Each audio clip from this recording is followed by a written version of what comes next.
Alors, nous allons repartir du texte lui-même, donc je ne vais pas le relire, et je vais analyser au fur et à mesure le texte tel que nous l'avons fait avec l'autre groupe en classe. Alors, je vais partir d'un point très important. Donc ce que vous avez sur la diapositive ici, c'est comment est fait le texte de Pascal, pardon. Donc un point très important sur le texte de Pascal, c'est qu'il est construit en gros sur un mouvement en deux temps. Premier temps, il définit une méthode idéale de la démonstration, et il montre que cette méthode-là est impossible. Et il dit que même si c'est impossible, on peut avoir une méthode, à défaut, qui nous fait quand même connaître. Donc, le premier point, c'est que cette démonstration absolument rigoureuse, elle est absolument rigoureuse à deux conditions. Premièrement, que tous les termes employés soient clairement définis. Et deuxième condition, c'est que toutes les propositions soient prouvées et vraies. Cette condition, on l'a déjà évoquée concernant la démonstration au point B de ce chapitre-là.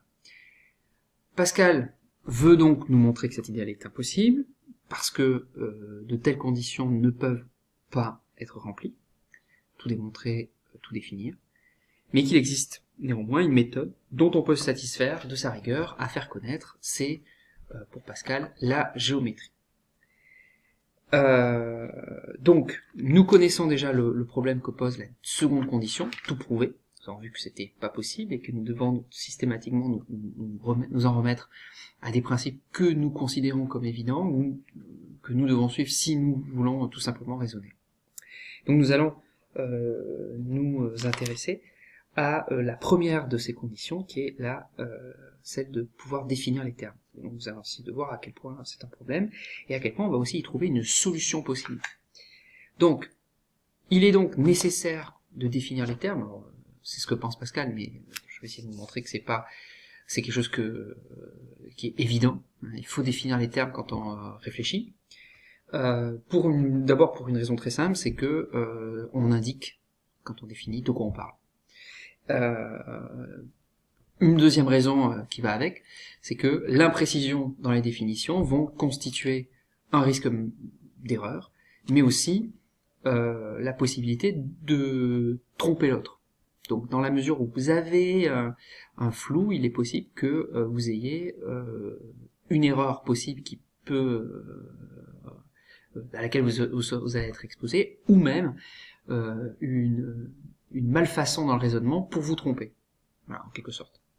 Donc, c'est pour cela qu'il est très important de définir, notamment parce qu'il y a une chose très importante dans nos raisonnements, c'est que dans nos langues, beaucoup de mots sont polysémiques. Ils ont plusieurs sens. On dit aussi qu'ils sont équivoques, ça veut dire que leurs sens sont au même moment valables. Alors c'est justement le fait d'utiliser un mot dans un sens, puis au sein même d'un raisonnement le changer subtilement, qui va produire une équivoque, un malentendu, un quiproquo, voire même une manière de faire accepter une thèse qu'on n'aurait pas acceptée s'il n'y avait pas eu cette équivocité. Par exemple, je donne un exemple, c'est une petite phrase drôle de Guy Bedos qui dit ceci: « Dieu soit loué, et s'il est à vendre, acheté. » C'est une valeur en os. L'équivocité porte donc bien sur le mot louer. Deuxième exemple, de Jacques Prévert: « Quand quelqu'un vous dit « je me tue à vous le dire », laissez-le mourir. » L'équivocité porte, ça se voit assez facilement, sur tuer. Dans ces deux cas, on joue sur le caractère équivoque d'un mot. Alors dans ce cas-là, elle est très facile à détecter, mais elle peut aussi servir assez régulièrement à embrouiller. Par exemple, vous acceptez sans difficulté les miracles de la science, pourquoi devenez-vous soudainement si critique quand il s'agit de ceux de la Bible ? On voit bien ici que c'est le mot miracle qui va s'entendre dans les deux sens et qui va justement poser un certain nombre de problèmes et du coup peut-être nous faire accepter un peu n'importe quoi sur la question des miracles. On voit bien ici que miracle au sens de la science n'est pas miracle au sens de la Bible. Miracle au sens de la Bible, il est question de quelque chose de surnaturel, alors que les miracles de la science, peut-être qu'on signifie, on fait référence à ces prouesses techniques, ce qu'elle nous permet de faire, qui ne nous était pas permis jusqu'à présent. Découvrir un vaccin en quelques mois quand une maladie survient comme ça, une maladie inconnue survient comme ça. Bon, le dernier exemple, je ne le commente pas, je le laisse apparaître, vous le lirez sur la diapositive, nous n'en avons pas parlé en classe. Il est donc important de définir. Boum. Certains débats sont en fait des malentendus qui reposent sur l'imprécision du sens accordé à un mot donné, ou des malentendus qui perdurent parce que chacun n'a pas la même définition pour un ou plusieurs termes utilisés. Il faut donc produire une définition sur laquelle on puisse s'entendre et raisonner à partir des mêmes choses. C'est très important parce que des définitions ont des conséquences, non seulement théoriques, ça va de soi, particulièrement à l'école, mais aussi en sciences, mais aussi politique, juridique, éthique. J'ai donné l'exemple en classe de la définition dans un procès de ce qu'on peut appeler un viol. Si chacun a une définition du viol, la définition de l'agressé, la définition de l'agresseur, ça fait qu'on ne pourra jamais définir s'il y a viol, et il n'y aura pas de victime, il n'y aura pas d'agresseur, il n'y aura pas de viol. Donc c'est très important d'avoir des définitions claires, des définitions précises pour pouvoir statuer, pour pouvoir même atteindre une vérité quelconque. Donc ça pose une question très simple, qu'est-ce que c'est que définir? Et donc pour cela, il faut bien se rendre compte du fait qu'il y a plusieurs manières de définir. Il y a plusieurs styles de définition, et donc nous en verrons trois. Il faudra en connaître trois. Pascal, dans son texte, a en tête un type de définition, ces définitions qui sont utilisées en mathématiques. Alors, nous avons pris cet exemple, l'exemple du cercle. Le cercle est un ensemble de points tous situés à égale distance d'un point 0, appelé centre du cercle. Donc là, on peut aussi définir un certain nombre de points. Hein. O est le centre, C est le nom du cercle, OM un rayon, AB un diamètre, EF une corde, EF un arc. D'accord ? Dans ces exemples-là, on voit bien que ici, des termes comme centre, cercle, rayon, diamètre sont en fait des abréviations pour des abréviations commodes pour désigner des constructions, pour désigner un ensemble de termes beaucoup plus complexes. Ça permet, si vous voulez, de substituer à une phrase des termes simples, sans changer du tout le sens de ce que l'on dit. En fait, cercle, c'est une abréviation commode pour ensemble de points équidistants d'un même point.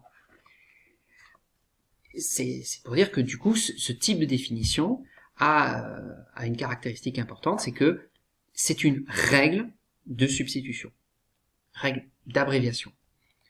Et là, nous avons la première forme de définition, la première conception de définition, qu'on nomme la conception substitutionnaliste.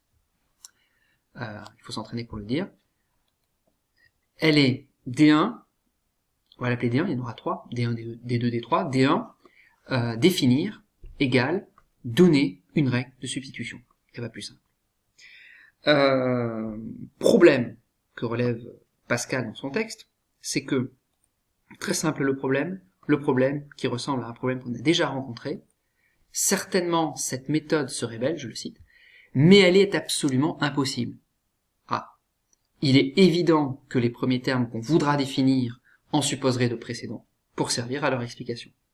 Et ainsi, il est clair qu'on n'arriverait jamais au premier. L'expression, fin de citation, l'expression ici que l'on substitue sera elle-même composée de termes qu'il faudra eux-mêmes définir et leur substituer d'autres termes encore. On est confronté à quelque chose qu'on a déjà rencontré, qu'on appelle une régression à l'infini. On retrouve le fameux trilemme d'Agrippa concernant la définition. On retrouve un problème sceptique.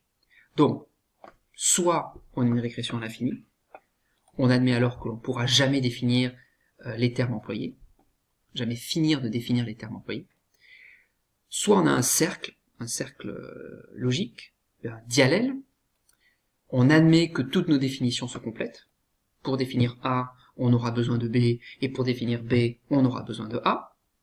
Par exemple, le mot cercle a besoin du terme point, point a besoin, etc.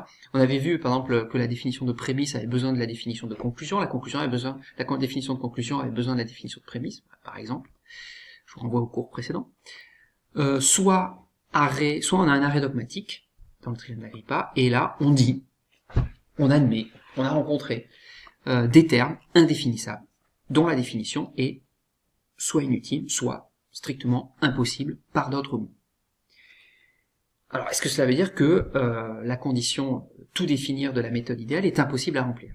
Question importante. Est-ce que finalement, on peut sortir du scepticisme? Alors, pour Pascal, la solution, elle ressemble à une des options. Sa solution est celle-ci, je le cite.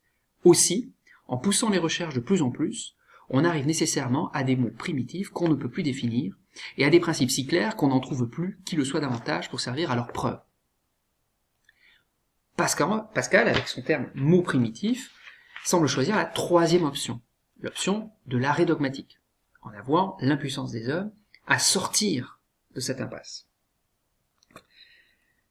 Cette impuissance, pour Pascal, n'empêche pas les hommes d'avoir une méthode de raisonnement qui ne sera pas la méthode idéale, mais une qui s'en rapproche, qui ne nous empêche pas de connaître forcément. Alors, il parle d'ordre, pour parler de méthode. Il dit, il y a un ordre, il y a une méthode, c'est celui ou celle de la géométrie, qui est à la vérité inférieure en ce qu'il est moins convaincant, donc il n'a pas la rigueur convaincante, démonstrative de la méthode idéale qu'il a définie au début, mais non pas en ce qu'il est moins certain. Ça veut dire qu'elle amène quand même une certitude et une certaine connaissance. Alors la méthode géométrique selon Pascal, elle est moins convaincante parce qu'il comporte des termes non définis, car indéfinissables, et des propositions qui ne sont pas entièrement démontrées. Il ne définit pas tout et ne prouve pas tout, c'est en cela qu'il lui cède, écrit Pascal. Donc, il va falloir, pour nous, il va falloir qu'on étudie qu'est-ce qu'il entend par géométrie, et ce qu'il y a de très important, c'est que la géométrie va avoir des principes et des termes, des mots, des employés, qui vont être connus de façon intuitive. Alors lui, il parle de lumière naturelle, c'est-à-dire une évidence. Ça nous semble, leur sens, leur vérité nous semble tout à fait naturelle. C'est pour ça qu'il parle de lumière naturelle. Il dit aussi la nature, le soutenant au défaut du discours. C'est-à-dire, il y a des choses qu'on n'arrive pas à exprimer, qu'on n'arrive pas à démontrer davantage. On se contente d'une évidence, en quelque sorte, sans mots. Une évidence non exprimable, non explicable. Voilà. Alors Pascal a en tête, c'est un peu étonnant, mais il a en tête un modèle mathématique. Il a en fait une méthode mathématique que à l'époque on appelait la géométrie, ou la méthode géométrique, et que au XXe siècle nous avons amélioré, travaillé, précisé, qu'on appelle l'axiomatique. Alors l'axiomatique, elle a été formulée pour la première fois dans ce livre, Les éléments, écrit par Euclide. Alors là, vous en avez ici une édition américaine, une édition anglaise, pardon, dans un livre paru dans une édition de livre d'art, parce que vous allez voir des pages dans la prochaine diapositive, ce sont des œuvres d'art. Donc, pour la première fois, Euclide va faire des mathématiques un objet d'étude. Parce qu'avant, les mathématiques avaient plutôt un rôle pratique, calculer des arpents de terre, calculer une construction, savoir si c'est solide, etc. Et pour la première fois, Euclide va rassembler tous ses savoirs un peu partout sur les territoires méditerranéens pour en faire une science. Essayer de trouver les principes solides et sûrs aux mathématiques. Et donc de trouver quels seraient les éléments de départ de toute démonstration. Voilà. Donc c'est à partir de ça que Pascal raisonne. Rendez-vous prochaine vidéo.